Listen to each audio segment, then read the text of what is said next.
Welcome to Rizvi's e-learning channel. तो class उसके अभी हमने पढ़ा इलेक्ट्रोस्टैटिक इंस्ट्रूमेंट के बारे में। अब उसी के रेफरेंस पे हम आते हैं इंडक्शन टाइप इंस्ट्रूमेंट पे।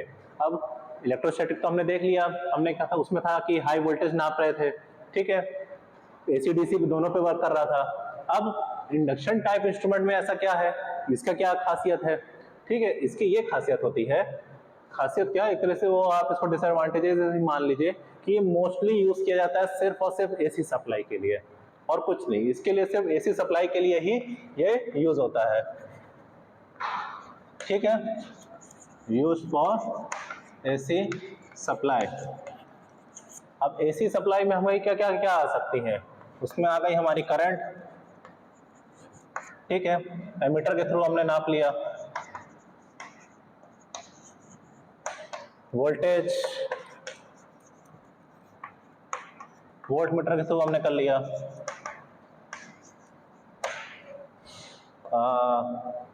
पावर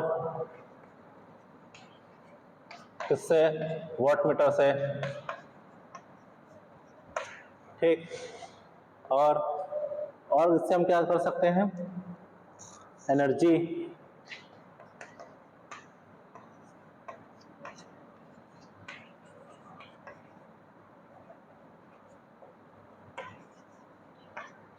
ठीक है।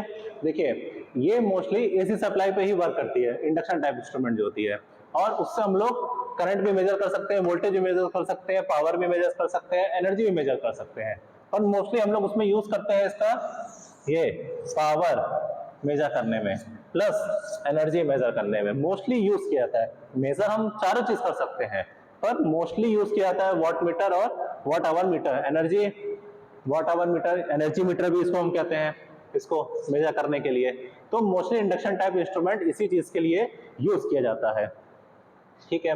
अब इसमें हम और आगे इसका फिगर से समझते हैं डायरेक्ट। देखिए इसमें क्या होता है कि हम क्या करते हैं, दो मैग्नेट इसमें यूज करते हैं, ये हो गए हमारे N, ये हो गए हमारे S, दो मैग्नेट है हमारे, इसके बीच में ये हो गई हमारी सर्कुलर प्लेट, मतलब जिससे नॉर्मली हम लोग एल्युमिनियम प्लेट भी रहती है। अब हम क्या करेंगे, अगर इसके ऊपर हम लोग सप्लाई प्रोवाइड कर रहे हैं, कॉइलिंग हो गई है,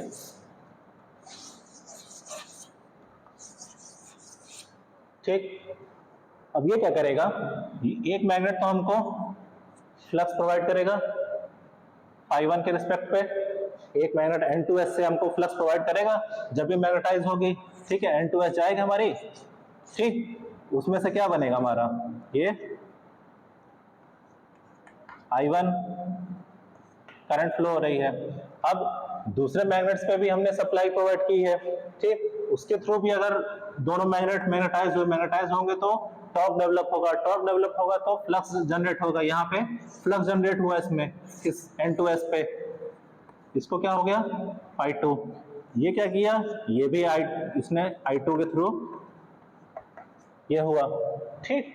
तो देखिए मैग्नेट की प्रॉपर्टी सब में सेम है, सब में हर चीज में हर मैग्नेट की प्रॉपर्टी सेम ही है।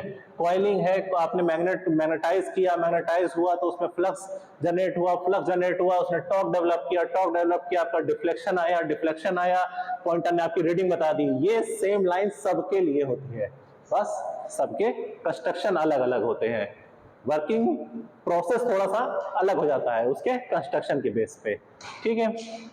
इसमें ये हो गया आपका।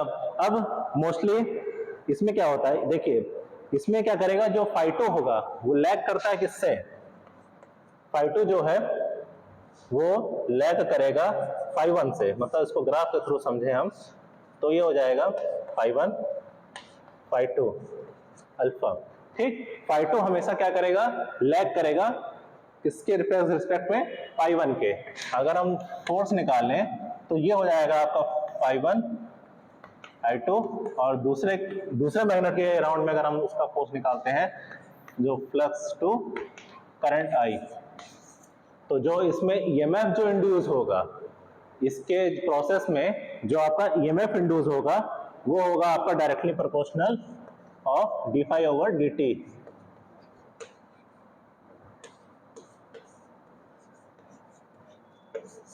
ठीक है, इसमें जो आपका ईएमएफ जो इंड्यूस हो रहा है, प्रोड्यूस हो रहा है, वो डायरेक्टली प्रोपोर्शनल क्या हो, किसके होगा, phi D phi over D T के टाइम रिस्पेक्ट पे। ठीक है, मतलब rate of change of flux with respect to time. ठीक, अब इसी में हम इसका मैथमेटिकली थोड़ा और आगे बढ़ते हैं इसको समझने के लिए।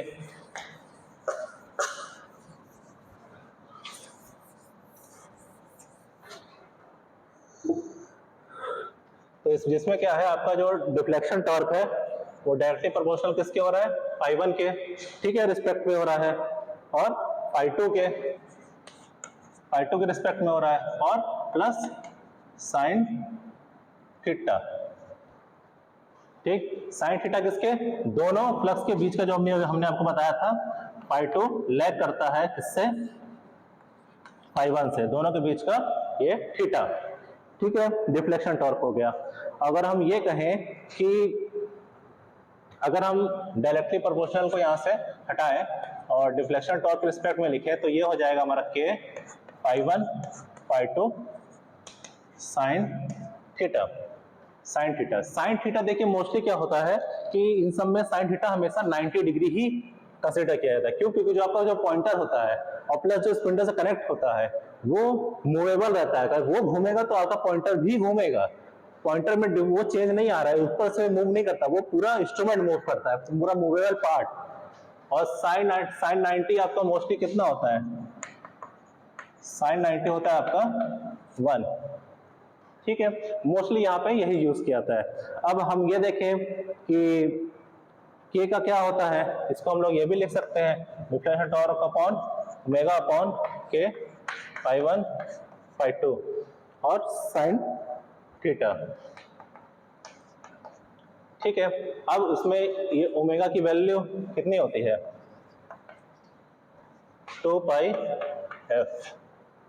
ठीक है, अगर इसको हम लोग अब पुट करेंगे 2 pi F divide by K phi one phi two sine theta.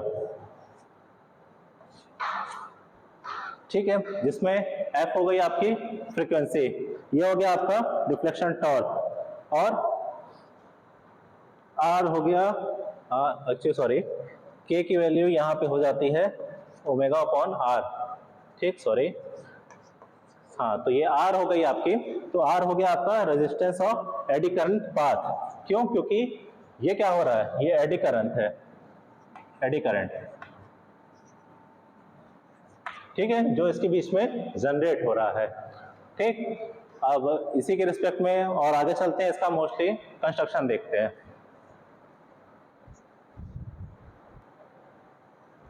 तो क्लास उसके आगे हम कंटिन्यू करते हैं।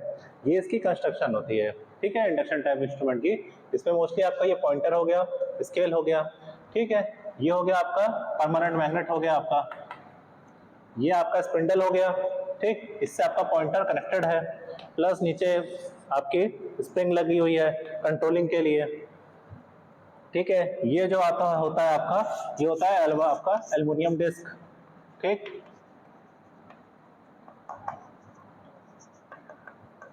ये हो गई आपकी एल्युमिनियम डिस्क। अब इसके ऊपर कॉइलिंग की हुई है, कॉइलिंग किए थे, अभी हमने ये आपको बताया था, जस्ट एक फिगर बना के हमने अभी आपको जस्ट इतना का फिगर बनाया था यहाँ पे, जिसमें से आपके फाई वन प्रोड्यूस थी, यहाँ पे फाई टू फ्लक्स आपका जनरेट हुआ था N2S पे।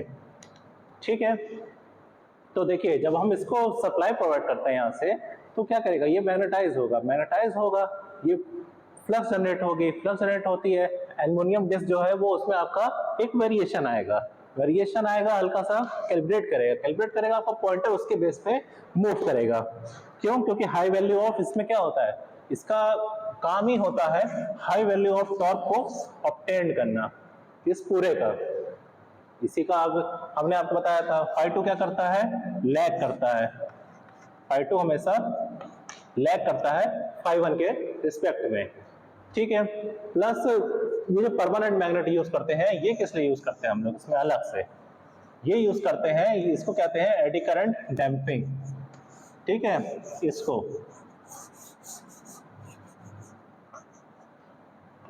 इसको लिखते हैं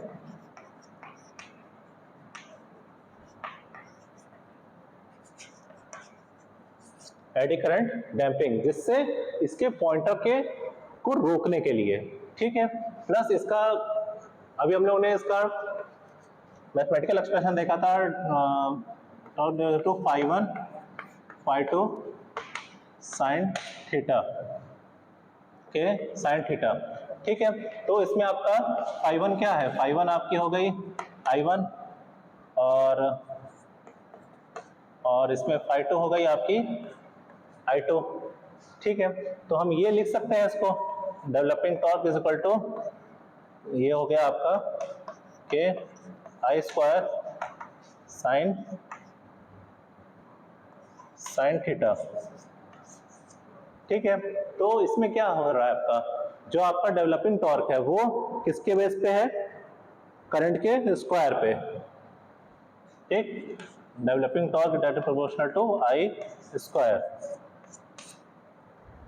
ठीक है, तो ये हो गई इसकी प्रॉपर वर्किंग कि कैसे ये मूव करता है। देखिए हर इंस्ट्रूमेंट आपने अभी तक जितने भी इंस्ट्रूमेंट देखे, पीएमएमसी हो गया, मूविंग हो गया, इंडक्शन हो गया, इलेक्ट्रोस्टैटिक हो गया, उसमें सबका काम क्या था, आपको एक मेजर्ड वैल्यू प्रोवाइड करना। जो भी आपको मतलब वैल्यू आपके करंट में या किसी में भी जो भी चल रही है, आपको वो प्रोवाइड करना।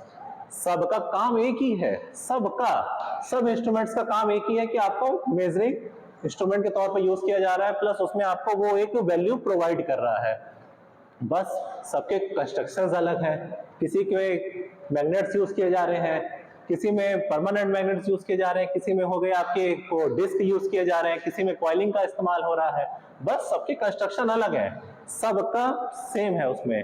प्लस इसके अगर हम इंडक्शन टाइप के एडवांटेजेस की हम बात करें तो एडवांटेजेस इसका हो जाएगा, इसमें जो एडी करंट की जो डैम्पिंग होती है वो एफिशिएंट होती है, जो इसके डैम्पिंग को बहुत अच्छे से रोक लेती है। ठीक है, प्लस इसके डिसएडवांटेजेस ये हो सकते हैं कि ये फ्रीक्वेंसी के बेस पे है, तो ये प्रॉपर फ्रीक्वेंसी अगर हम लोग मोस्टली मान चलें कि 50 हर्ट्ज की फ्रीक्वेंसी है, हम लोग उस पर इसको मेजर कर रहे हैं, तो ये हमको उस पॉइंट पे तो दे देगा, पर अगर फ्रीक्वेंसी हमारी 40 हर्ट्ज हुई, 30 हर्ट्ज हुई या ऊपर नीचे हुई, तो ये क्या करेगा, ये वहां पे एरर शो कर देगा उसमें फ्रीक्वेंसी में। ठीक है, और इस प्रॉपर पूरे जितने भी इंस्ट्रूमेंट है सबका एक मेन होता है कि आपका अगर डिफ्लेक्टिंग टॉर्क बराबर हो किसके, कंट्रोलिंग टॉर्क के। अगर आपका ये प्रॉपर्टी फुलफिल कर रही है किसी भी इंस्ट्रूमेंट में, तो ही आपको जो भी वैल्यू मिलेंगी तो ही मिल पाएंगी, आपका पॉइंटर ऑक्सीलेट करेगा तभी होगा। इन केस अगर इसमें से ये अधिक हुआ, ये कम हुआ, तो पॉइंटर आपको एग्जैक्ट वैल्यू मेजर नहीं दे पाएगा, चाहे कुछ भी हो जाए। ये कम हो गया, ये अधिक हो रहा है, तो भी आपके पॉइंटर में डिफ्लेक्शन ज्यादा आ जाएगा, वो स्टेबल ही नहीं हो पाएगा। जैसे ही ये कंडीशन फुलफिल करे, आपका पॉइंटर स्टेबल हो जाएगा और वो आपको एक एग्जैक्ट वैल्यू प्रोवाइड करेगा। ठीक है, तो ये हो गए आपकी पहली यूनिट के, ये हो गया आपका लास्ट टॉपिक था पहली यूनिट का। तो इसी के साथ पहला यूनिट हमने यहाँ पे पूरा कंप्लीट कर लिया है। अब नेक्स्ट क्लास से हम लोग इसकी नेक्स्ट यूनिट स्टार्ट करेंगे। ठीक है, तो थैंक यू।